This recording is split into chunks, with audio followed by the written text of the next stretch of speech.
Audio Jungle.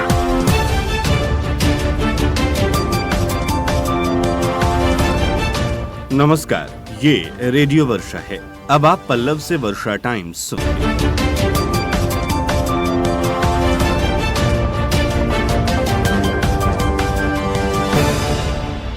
पहले सुर्खियां। देव दीपावली के लिए थावे दुर्गा मंदिर तैयार, गोधुली की बेला में होगा दीपदान। सड़क पर कूड़ा फेंकने वालों के खिलाफ चलेगा अभियान। और जदयू विधायक के 3 करीबियों को मारी गई गोली, एक की मौत। अब वर्षा टाइम्स विस्तार से। ऐतिहासिक थावे दुर्गा मंदिर में कार्तिक पूर्णिमा के मौके पर रविवार को बिहार के प्रमुख शक्तिपीठ थावे में मां सिंहासनी के दरबार में देव दीपावली की तैयारियां पूर्ण हो चुकी हैं। 51,000 दीपों से मां सिंहासनी का दरबार रोशन होगा। कार्यक्रम को भव्य तरीके से संपन्न कराने को लेकर प्रशासनिक तैयारियां पूरी हो चुकी हैं। हालांकि एसडीओ सदर उपेंद्र पाल ने बताया है कि कोरोना को लेकर आने वाले नए गाइडलाइन के साथ 2 गज की दूरी और मास्क जरूरी किया गया है। मंदिर में सैनिटाइजर रखा गया है। देव दीपावली के मौके पर पुलिस कप्तान मनोज कुमार तिवारी, अपर समर्ता वीरेंद्र प्रसाद अन्य प्रशासनिक अधिकारियों के साथ दीपदान में शामिल होंगे। इसके लिए थावे मां सिंहासनी के दरबार में भक्तों की भीड़ होगी। मंदिर परिसर में 2011 से देव दीपावली की परंपरा मां विंध्यवासिनी के साधक डब्लू गुरु के सानिध्य में शुरू हुआ, जिसे तत्कालीन डीएम पंकज कुमार, प्रमुख बांसुरी वादक महर्षि अनिल शास्त्री, प्रमुख उद्धव प्रसाद यादव आदि की भूमिका अहम रही। तब से प्रत्येक वर्ष देव दीपावली आस्था का केंद्र बन गया। देव दीपावली पर थावे दुर्गा मंदिर दियों की रोशनी से जगमगा उठता है। दीपदान से रोग, शोक और दरिद्रता का नाश होता है। ज्योतिषविद पंडित राजेश्वरी मिश्र ने बताया कि देव दीपावली पर मां सिंहासनी के दरबार में दीपदान करने से न सिर्फ शांति मिलती है, बल्कि समृद्धि, आरोग्यता और दरिद्रता भी समाप्त होती है। यह दीप जीवन में उजाला भरता है। आपका दान किया गया दीप धर्मशास्त्र के साथ वातावरण के लिए भी काफी महत्वपूर्ण हो जाता है। देव दीपावली का शुभ मुहूर्त 29 नवंबर को शाम 5:16 से 7 बजे तक होगा। शहर की सड़कों पर कूड़ा व कचरा फेंकने वालों के विरुद्ध अभियान चलाया जाएगा। इसके तहत कचरा फेंककर गंदगी फैलाने वालों से जुर्माने की राशि वसूली जाएगी। इस अभियान में सड़क पर बिल्डिंग मटेरियल रखने वालों पर भी कार्रवाई की जाएगी। शहर को साफ सुथरा बनाने की कवायद में जुटे नगर परिषद ने इस मामले में कितना जुर्माना लगाया जाए, इसको लेकर प्रस्ताव तैयार कर लिया है। नगर परिषद बोर्ड से प्रस्ताव पारित होने के साथ ही इसे लागू कर दिया जाएगा। शहर को साफ सुथरा बनाने के लिए नगर परिषद कई योजनाओं को चला रहा है। इस योजना के तहत घर घर डस्टबिन का वितरण किया गया। इसके साथ शहर के हर मोहल्ले में कूड़ेदान लगाए गए हैं। इस बीच घर घर जाकर कूड़ा उठाने की भी व्यवस्था नगर परिषद ने शुरू की, लेकिन इन व्यवस्थाओं के बाद भी सड़क तथा नालियों के साथ खाली स्थानों पर जहां तहां कूड़ा फेंके जाने से नगर परिषद के स्वच्छता अभियान पर बुरा असर पड़ रहा है। आलम यह है कि सुबह सफाई कर्मी सड़कों को साफ सुथरा करते हैं और उसके बाद फिर लोग सड़कों के किनारे इधर उधर कूड़ा कचरा फेंक देते हैं। इसे देखते हुए नगर परिषद ने सड़क किनारे तथा नालियों में कूड़ा कचरा फेंकने वालों पर नकेल कसने की पहल की है। नगर परिषद ने इसको लेकर प्रस्ताव तैयार कर लिया है। इस प्रस्ताव के अनुसार सड़क व नाली तथा इधर उधर कूड़ा कचरा फेंकने वालों से 500 रुपए जुर्माना वसूला जाएगा।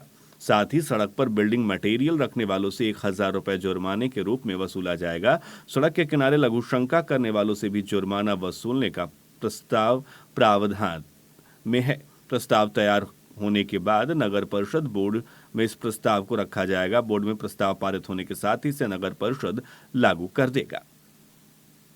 हमारे माजागढ़ संवाददाता सुदेश प्रसाद श्रीवास्तव ने जानकारी दी है कि गोपालगंज के माजागढ़ में रविवार को 29 नवंबर से चलने वाले 5 दिवसीय पल्स पोलियो अभियान को सफल बनाने हेतु माझा प्राथमिक स्वास्थ्य केंद्र में कार्यरत पर्यवेक्षकों को 1 दिवसीय बैठक कर उन्हें प्रशिक्षित भी किया गया। बैठक की अध्यक्षता प्रभारी चिकित्सा पदाधिकारी डॉक्टर शाहिद नाजमी ने की। ब्लॉक मॉनिटर अवनीश कुमार ने बताया कि पिछले चक्र के बाद जन्म लेने वाले नवजात बच्चे को पोलियो की खुराक से वंचित नहीं रखना है, इस पर विशेष ध्यान रहे तथा दीवार मार्किंग जिस घर में बच्चा पोलियो की खुराक देकर प्रतिरक्षित करने के पश्चात पी घर संख्या बटा तिथि मार्किंग की जाएगी। जिस घर में 0 से 5 वर्ष तक के बच्चे नहीं है, उस घर में भी पी घर संख्या बटा तिथि दीवार पर मार्किंग की जाएगी। जिस घर में 0 से 5 वर्ष तक के बच्चे पोलियो की खुराक से वंचित रह जाएं, उस घर पर एक्स घर संख्या बटा एवं तिथि दीवार पर मार्क की जाएगी। वहीं दूसरी तरफ अनुश्रवण पदाधिकारी अमित तिवारी ने बताया कि नवजात बच्चे को प्रतिरक्षित करने के पश्चात नवजात बुक में टैगिंग होना चाहिए। वहीं स्वास्थ्य समिति प्रबंधक ने बताया कि बच्चों को पोलियो की खुराक देते समय वैक्सीनेटर, आंगनबाड़ी सेविका एवं आशा कार्यकर्ता मास्क, ग्लव्स और सैनिटाइजर का प्रयोग करते हुए कोरोना से बचाव हेतु सोशल डिस्टेंसिंग का पालन करना सुनिश्चित करेंगे। मौके पर वीसीएम अरुण कुमार, यूनिसेफ के वीएमसी नवीन कुमार, यूनिसेफ के कोऑर्डिनेटर शैलेंद्र कुमार आदि लोग मौजूद रहे। माजागढ़ प्रखंड कार्यालय के सभागार में जीविका के द्वारा 3 दिवसीय गैर आवासीय प्रशिक्षण में पीसीआई संस्था के रीजनल मोबिलाइजेशन कोऑर्डिनेटर बच्चू आलम के द्वारा भाग लेकर जीविका के कम्युनिटी मोबिलाइजर को कालाजार के लक्षण एवं उपचार के बारे में बताया गया, जैसे कि कालाजार संक्रमित मादा बालू मक्खी के काटने से कालाजार बुखार होता है, इसके सहित कई तरह के लक्षण और छिड़काव के बारे में भी जानकारी दी गई। गोपालगंज जिले के गोपालपुर थाने के राजापुर बाजार में शनिवार की सुबह कुचायकोट के जदयू विधायक अमरेंद्र कुमार पांडे और पप्पू पांडे के 3 करीबियों को गोली मार दी गई। गोली लगने से देवेंद्र पांडे नामक शख्स की मौत हो गई। वहीं पप्पू पांडे व बच्चा को गोली लगने से वो जख्मी हो गए। इलाज के लिए सदर अस्पताल में जख्मी लोगों को भर्ती कराया गया, जहां पप्पू पांडे की मौत हो गई। एक अन्य की हालत गंभीर बताई जा रही है। घटना की सूचना मिलने पर स्थानीय पुलिस मामले की छानबीन करने में जुट गई है। वहीं 2 बदमाशों को लोगों ने पकड़कर उसकी जमकर धुलाई कर दी। लोगों के चुंगल से छुड़ाकर पुलिस ने 2 बदमाशों को बचाया। इसके बाद इलाज के लिए कुचायकोट पीएचसी में भर्ती कराया गया है। उधर घटना की सूचना मिलने के बाद सदर एसडीपीओ नरेश पासवान पुलिस बल के साथ सदर अस्पताल में कैंप कर रहे हैं। बताया गया है कि राजापुर बाजार में विधायक पप्पू पांडे के करीबी 3 लोग थे। इस दौरान 2 बाइक पर सवार 4 बदमाश मौके पर पहुंचे और उसके बाद अंधाधुंध फायरिंग करने लगे, जिसमें एक की मौत हो गई जबकि 2 जख्मी हो गए। वहीं सारण रेंज के डीआईजी गोपालपुर थाना क्षेत्र के जनता बाजार घटनास्थल पर पहुंच रहे हैं। पुलिस सूत्रों से मिली जानकारी के अनुसार मामले की जांच के लिए सारण रेंज के डीआईजी यहां पहुंच रहे हैं। थावे थाना क्षेत्र के रिखाई टोला गांव में पुलिस ने छापेमारी कर 10 बोतल शराब के साथ 2 धंधेबाजों को गिरफ्तार किया है। एएसआई श्रीराम ठाकुर को संध्या गश्ती के दौरान ये गुप्त सूचना मिली कि नागा बाबा के पास तिनमोहानी पर 2 व्यक्ति अवैध रूप से शराब का धंधा कर रहे हैं। पुलिस ने दोनों धंधेबाजों को तिनमोहानी के पास से गिरफ्तार कर लिया। नगर थाने के पसरमा गांव में भतीजी की शादी के लिए बातचीत करने आए व्यक्ति की बाइक अज्ञात चोरों द्वारा चोरी कर ली गई, जिसको लेकर नगर थाने के पसरमा गांव के परमेश्वर प्रसाद ने थाने में अज्ञात चोरों के विरुद्ध प्राथमिकी दर्ज कराई है।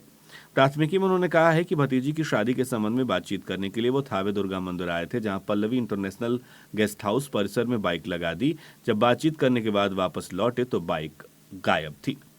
बिशंबर पर पुलिस ने 2 अपराधियों को गिरफ्तार कर जेल भेज दिया है। गुप्त सूचना के आधार पर यह गिरफ्तारी की गई। थाना क्षेत्र के सिसवा गांव से वीरेंद्र यादव और गुड्डी अंसारी को गिरफ्तार किया गया। शराब और बाइक के साथ 3 तस्करों को बिशंबरपुर पुलिस ने गिरफ्तार किया है। थानाध्यक्ष अशोक कुमार ने बताया कि शराब के खिलाफ चलाए जा रहे मुहिम के तहत भरथिया पुल के पास ये कार्रवाई की गई।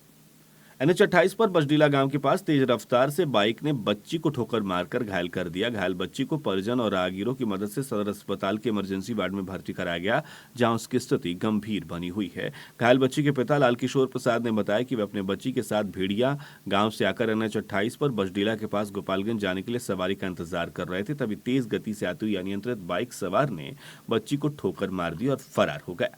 अब अंत में सुर्खियां एक बार फिर। देव दीपावली के लिए थावे दुर्गा मंदिर तैयार। गोधुली की बेला में होगा दीपदान।